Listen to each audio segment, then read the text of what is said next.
Leak అవడానికి అలా అమ్ముకుంటున్నారు అంటారా? ఇంకా ఆస్తి కూడా పెట్టుకుంటున్నారు అంటారా? ఎందుకు స్టూడెంట్స్ జీవితాలతో ఆడుకుంటున్నారు? అంటే ఈ దేశంలో పోటీ పరీక్షల నిర్వహణ అనేది ఒక కేంద్ర ఏజెన్సీ చేతిలో ఉన్నది. ఎప్పుడైతే బీజేపీ ప్రభుత్వం మితిమీరినటువంటి కేంద్ర ప్రభుత్వ సంస్థలన్నింటినీ కూడా తమ యొక్క జేబు సంస్థలుగా వాడుకోవడం మొదలుపెట్టిందే అప్పుడు మాత్రమే ఈ యొక్క లీకేజీలు అనేటివి ప్రారంభమైనవి.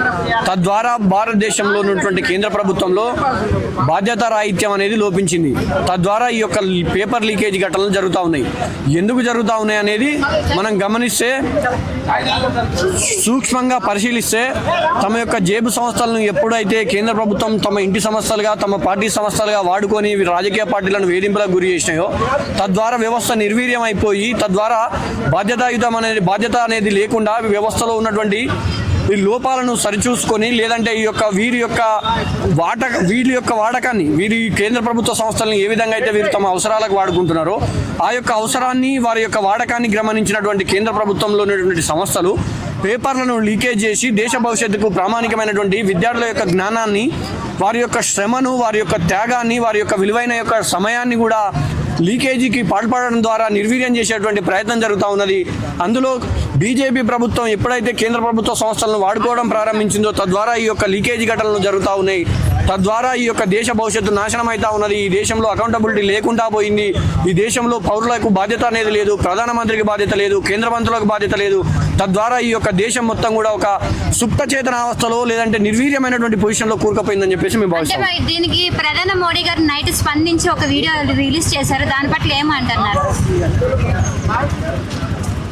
ఈ దేశంలో రోమ్ నగరం తగలబడిపోతున్నప్పుడు రోమ్ చక్రవర్తి పిడేలు వాయిస్తున్నట్టుగా ఈ దేశంలో సిబిఎస్ఈ పేపర్ లీకేజీ ఘటన జరిగి 12 లక్షల మంది విద్యార్థి జీవితాలు నాశనం అయితే 100 మంది విద్యార్థులు చనిపోతారు.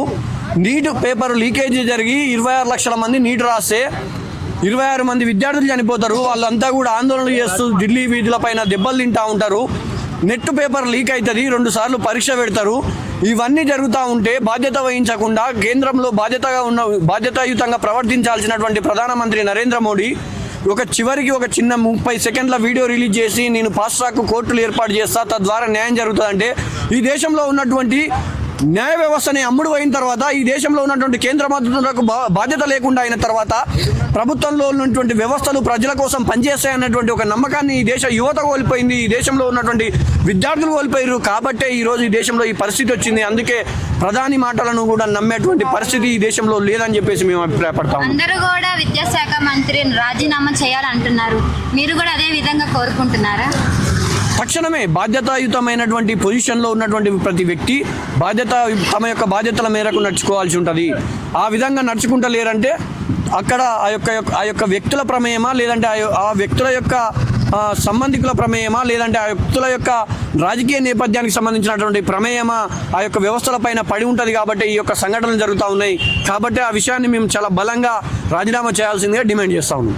సో మనం పోలీసులు చూస్తుంటే ఎందుకని అట్లాగా వాళ్ళే స్పృహ లేకుండా వ్యవహరిస్తున్నారు అండ్ స్టూడెంట్స్ మీద పగల కొడుతున్నారు, వాళ్ళు కూడా గాయాలు జరుగుతున్నాయి. ఎందుకని అంటే గవర్నమెంట్ చేతిలో కట్టుబడిపోయారా, లేకపోతే వాళ్ళకి నచ్చినట్టు చేసుకుంటే మమ్మల్ని ఆపేది ఎవరు, మేము పోలీసు అని అనుకుంటున్నారా? ఈ దేశంలో ప్రభుత్వ వ్యవస్థలన్నింటినీ నీరుగార్చిన తర్వాత కేంద్ర ప్రభుత్వం తమ యొక్క రాజకీయ పబ్బం గడుపుకోవడానికి, లేదంటే తమ యొక్క ప్రభుత్వాలను నిలబెట్టుకోవడానికి పరోక్షంగా వాడేటువంటి ఆయుధమే పోలీసు. ఆ యొక్క పోలీసును ప్రభుత్వం పైన వచ్చినటువంటి వ్యతిరేకతను తగ్గించడానికి, లేదంటే కప్పిపెట్టడానికి, లేదంటే బయటి ప్రపంచానికి తెలియకుండా చేయడానికి గాను విచక్షణ రహితంగా మహిళలని కూడా చూడకుండా, లేదంటే తల్లిదండ్రులు వృద్ధులని కూడా చూడకుండా చాలా నోటితో చెప్పలేని దుర్భాషలాడుతూ చాలా మానవత్వాన్ని మర్చి ప్రవర్తిస్తున్నటువంటి సంఘటనలు నేడు మనం మొన్న ఢిల్లీలో జరిగినటువంటి సంఘటనల విషయంలో చూసినాం. కాబట్టి మానవత్వం ఉన్నటువంటి మనిషిగా, సమాజంలో బాధ్యత కలిగినటువంటి పౌరులుగా, ఈ దేశంలో ప్రభుత్వాలకు కనీస బాధ్యత ఉండాల్సి ఉంది అని చెప్పేసి భావించేటువంటి ప్రజాస్వామిక వాదులుగా మేము ఆ యొక్క దాడులను ఖండిస్తూ ఉన్నాం. తక్షణమే పోలీస్ వ్యవస్థ తమ యొక్క పద్ధతిని మార్చుకోవాలని చెప్పేసి కూడా డిమాండ్ చేస్తా ఉన్నాం. అంటే రక్షక భటులు అంటే రక్షణ అనేది ప్రజలకి కల్పించాలి, అదంటే గవర్నమెంట్కే వాళ్ళు సేవ చేస్తున్నట్టుగా కనిపిస్తుంది. వాస్తవం. ఎందుకంటే ప్రజల చేతిలో ఆయుధాలుగా మారినటువంటి నేటి పోలీస్ వ్యవస్థ ప్రజల ద్వారా ఎన్నుకోబడినటువంటి ప్రభుత్వాలను కాపాడుకోవడానికి పనిచేస్తూ ఉన్నాయి తప్ప ప్రజల యొక్క మాన ప్రాణాలను రక్షించడానికి, లేదంటే వారి యొక్క హక్కులను రక్షించడానికి, లేదంటే ప్రజాస్వామ్యయుతమైనటువంటి వాతావరణంలో వారి యొక్క గొంతును వినిపించడానికి పనిచేయడం లేదు. వారి యొక్క గొంతులను అణచివేయడానికి ప్రజల చేతిలో ఉండాల్సినటువంటి పోలీస్ వ్యవస్థ పార్టీల చేతిలో మారి ప్రభుత్వాల యొక్క ఆయుధంగా మారి ప్రజల గొంతును అణచివేస్తున్నదిగా మేము భావిస్తా ఉన్నాం. జెన్జీ కిడ్స్కి ఏం చెప్పాలనుకుంటున్నారు? ఈ దేశంలో ఎంతో సామాజిక నేపథ్యం, విప్లవ స్ఫూర్తి కలిగినటువంటి ప్రజాస్వామిక వాతావరణంలో ఉన్నటువంటి మొదటి తరం విద్యార్థులుగా ఈ దేశంలో పోరాడితే పోయేదేమీ లేదు బానిస సంఖ్యల్లో అని చెప్పిన చంద్రశేఖర్ ఆజాద్ ఈ దేశంలో ప్రపంచంలో ఎవరికి ఎక్కడ ఏ అన్యాయం జరిగినా స్పందించడానికి సిద్ధంగా ఉండని చెప్పిన చెగువేరా స్ఫూర్తితో ఈ ప్రపంచంలో ఎవరికి ఎక్కడ ఏ అన్యాయం జరిగినా స్పందించడానికి సిద్ధంగా ఉండండి. మీ యొక్క సోషల్ మీడియా ఈరోజు ఏ మీడియా చూపించకున్నా సోషల్ మీడియా చూపిస్తూ ఉంది. మీకు అందరికీ కూడా Facebook, WhatsApp, Instagram, Twitter, threads ఇలాంటివి ఎన్నో ఉన్నాయి. వాటి ద్వారా మీ యొక్క గొంతును ప్రపంచానికి వినిపించండి.